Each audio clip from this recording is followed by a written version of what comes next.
tô muito ocupado hoje, eu não vou conseguir. Não, mas a gente vai marcar. A gente marca assim, lógico. É, que carrão, hein, patrão? Quer comprar uma canetinha? Não, obrigado.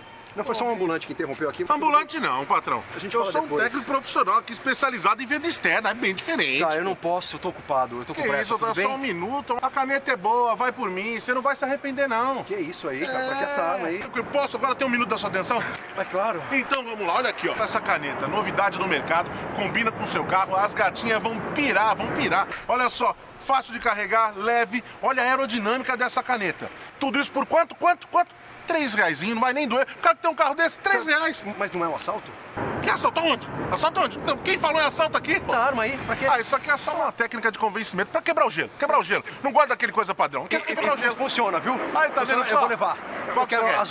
azul. Azul é uma boa. Combina Isso, com seus olhos, tá. bonita. Ok, obrigado, Aí, viu? patrão, Valeu. troco aqui, ó. O troco aqui. O que é isso? Precisa, fica pra Faço você. questão, não sou ladrão, eu não sou ladrão. Nem falei isso. Sou honesto aqui, ó. Isso. É isso aí. Obrigado, eu tô indo. Tranquilo. Tchau. Espera um pouquinho, você não vai experimentar essa caneta aí, amigo? Vou testar a caneta. É, tem Vamos que lá. testar. Não tá funcionando porque ela tá toda Não, mas amonçoada. vai Ela funcionar. Será que vai funcionar? Aqui, ó. Aí Funcionou. o produto é Que bom. beleza. Ótimo. Meu lema qual que é? Cliente satisfeito, produto qualidade. Satisfação, é isso aí. Tranquilo. Agora eu vou lá. Tchau. Mas pera aí, agora. Gostei do senhor. Bonito, elegante, legal pra caramba. obrigado. Ó, promoção relâmpago pra você. 2 canetas por R$5. Tá, eu vou levar que você a roxa. Me dá a roxa, toma. Roxa? Olha Isso, só, a novidade, roxa. hein? Ótimo. Bacana, o roxo é o novo vermelho. Eu posso ir Isso aí. agora? Pode, vou até te ajudar aqui, Obrigado, ó. Porque viu? esses carros descem pro pé da gente. Tem que ter cuidado aí, ó. Tchau. Olha lá, tranquilo, valeu, até a próxima, hein?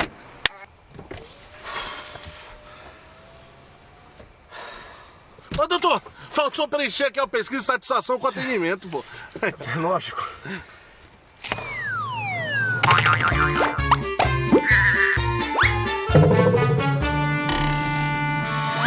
Abordagem, nota 8. 10. Abordagem, nota 10. Lógico, 10. Argumentação, 10 também. 10. 10.